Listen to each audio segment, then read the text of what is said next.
I'm here to talk about success, right?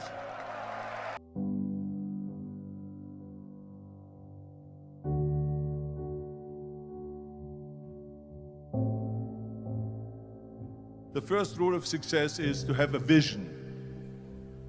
You see, if you don't have a vision of where you go, and if you don't have a goal where you go, you drift around and you never end up anywhere. It's like you can have the best ship in the world, you can have the best airplane in the world. If the pilot or the captain doesn't know where to go, it would just drift around. It would not end up anywhere, or most likely in the wrong place. So I was very fortunate that I stumbled onto my vision. I mean, as you know, I was born in 1947 in Austria after the Second World War. And I didn't really like Austria when I grew up. I couldn't wait to get out of there. I couldn't see myself becoming a farmer or a worker in a factory or anything like that. Even though my parents wanted me to stay there and have a normal life. My father wanted me to become a police officer like he was. My mother wanted me just to stay there and marry a girl with the name of Heidi, hopefully, and have a bunch of kids and run around like the Van Trapp family in The Sound of Music. But that was their vision, not mine. My vision was totally different. I felt that I was born for something special, for something unique, for something big. You know how great it felt that I knew where I was going? Imagine the majority of people don't know where they're going. When you have a goal, when you have a vision, everything becomes easy. Because remember that in America, for instance, when you study, you will see the percentage of people that like their jobs. 74% hate their job in America. Now, there is not much different when you come to Europe. The majority of people don't like what they're doing because they're really not doing it because they didn't have a goal and they followed this goal. They just aimlessly drift around, and then all of a sudden there's a job opening, so they get that job because you have to work. But then when you work, it's a chore. It's work. It's not fun. So if you think about, only a quarter of the people really enjoy what they're doing in life. That is unbelievable if you think about it. So I felt so blessed that I knew what I was doing. It's like a medical student that studies and knows he wants to become a doctor. You know where to go. So I knew where to go. So people always ask me, when they saw me in the gym in the pumping iron days, they say, why is it that you're working out so hard? 5 hours a day, 6 hours a day, and you have always a smile on your face. The others are working out just as hard as you do, and they look sour in the face. Why is that? And I told people all the time, I said, because to me, I'm shooting for a goal. In front of me is the Mr. Universe title.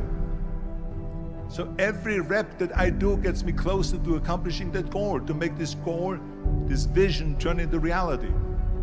Every single set that I do, every repetition, every weight that I lift will get me a step closer to turn this goal into reality. So I couldn't wait to do another 500-pound squat.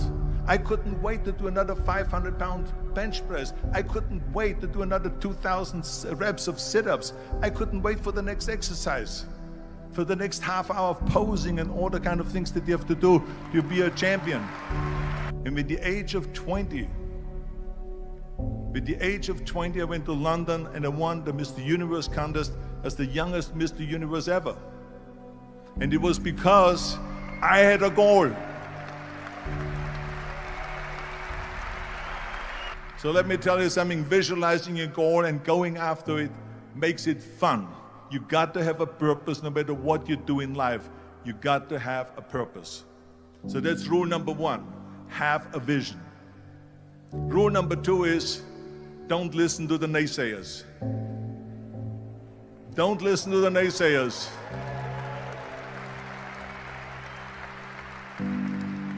Everything I ever did, the thing that I heard out of people's mouth was, that's impossible. That can't be done. Or no. So whenever someone said to me, it can't be done, I heard it can be done. When they said no, I heard yes. And when they said it's impossible, I heard it is possible.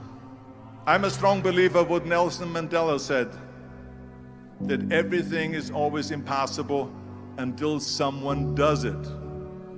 Well, I'm going to be the one, I said to myself, I'm going to do it and I'm going to show it to them. Maybe it has never been done before.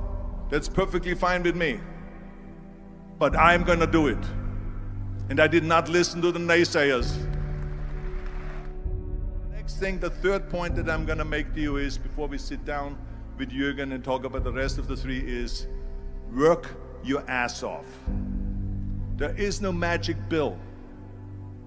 There is no magic out there.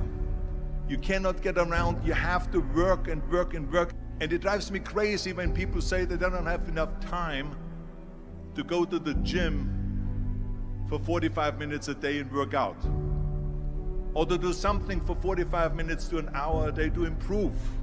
If it is physically improve or if it is mentally to improve. Imagine you read 1 hour a day about history. How much you will learn after 365 hours in 1 year. Think about if you study about the history of musicians, of composers, how much you would know. Imagine if you would work on a business, on some business that you want to develop every day for an hour. Imagine how further along you will go and get. So it drives me nuts because when people say we don't have the time, we have 24 hours a day.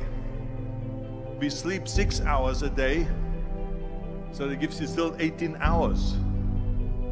And there's someone shaking their head out here in front. They say probably, I don't sleep 6 hours, I sleep 8 hours, right?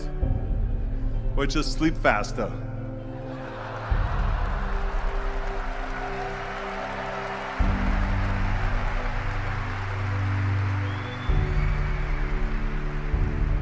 So we have 18 hours a day. The average person works around 8 to 10 hours. So let's assume it's 10 hours, so we have 8 hours left. Then you travel around an hour a day, maybe 2 hours a day. So now you have still 6 hours left. So what do you do with these 6 hours? What do you do with these 6 hours? Then we eat a little bit, then we schmooze a little bit, talk a little bit to people and all that stuff. But you can see how much time there is available if you organize your day. So you got to work hard. I mean, let me tell you something. When I went to America, I went to college. I went and worked out 5 hours a day. And I was working on construction. Because in those days in bodybuilding, there was no money. I didn't have the money for food supplements or anything. So I had to go to work. So I worked on construction. I went to college. I worked out in the gym, and at night from 8 o'clock at night to 12 midnight, I went to acting class 4 times a week. So I did all of that. There was not one single minute that I wasted.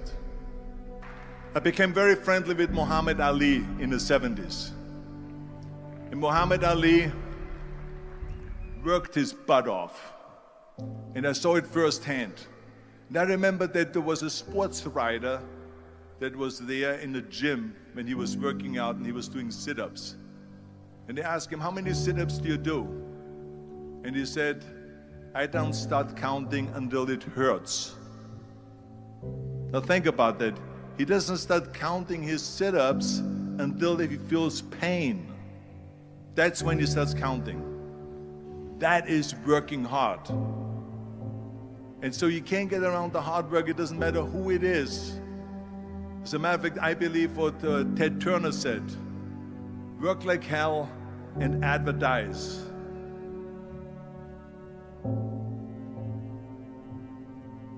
You get it? Work like hell, go to bed, and early to rise, work like hell and advertise. So you work your ass off, and then you let the world know about your work. That's what it is all about. Let people know if you have a company, if you have a movie, if you do a sports. work your ass off, but then advertise and let everyone know. I hate plan B. And I tell you why. Because we have so many doubters, as I've said earlier, the no-sayers. We have so many of those people that say no and you can't do it, it's impossible. That is okay because we just turn off, as I said earlier, and we listen and we hear the no being a yes. You can't do it, you can do it, and all of that. So that is possible to do that amongst all the negative people around you. But when you start doubting yourself, that's very dangerous. Because now what you're basically saying is that if my plan doesn't work, I have a fallback plan, I have a plan B. And that means that you start thinking about plan B, and every thought that you put into plan B, you're taking away now that thought and that energy from plan A.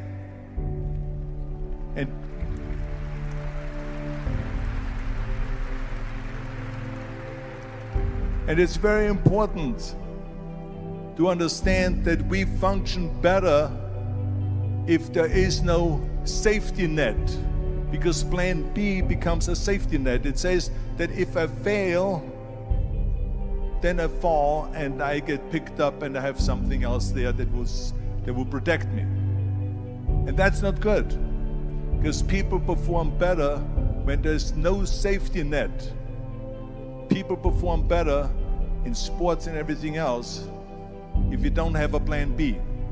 To me, it is very dangerous to have a plan B, because you're cutting yourself off from the chance of really succeeding. And the reason, one of the main reasons why people want to have a plan B is because they are worried about failing. What is if I fail, then I don't have anything else?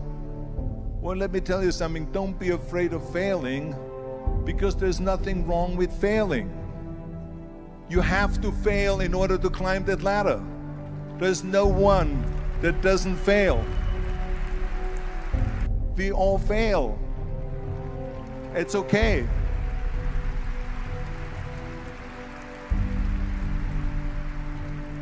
What is not okay is that when you fail, you stay down. Whoever stays down is a loser. And winners will fail and get up, fail and get up, fail and get up. You always get up. That is a winner. That is a winner. Hey, we all lose. We all have losses. This is okay. And this is why I say don't be worried about losing, because when you're afraid of losing, then you get frozen. You get stiff. You're not relaxed. You got to be, in order to perform well in anything, if it's in boxing or if it is on your job or with your thinking, is only happening when you relax. So relax. It's okay to fail. Let's just go all out and give it everything that you got. That's what it is all about. So don't be afraid to fail. This is one of my 6 rules to success. You can only feel complete as a person if you think about what can you do for your fellow member around you that maybe needs help. I felt like that. Everyone has a different motivation why you get into that. I was an immigrant going to America, and I saw how America was the most generous country in the world. I mean, they opened up their arms to me, they helped me, they invited me for Thanksgiving dinner. The people, they brought me, the bodybuilders in the gym brought me plates to my apartment because I had no plates, I had no silverware, I had no bedware, I had no pillows, I had no blanket, I had no TV, I had no radio, I had nothing. They brought it to my apartment. They helped me. And I saw that firsthand, this generosity in America. And I said to myself, as an immigrant that is being embraced with open arms, that I need to go and make sure that I give something back.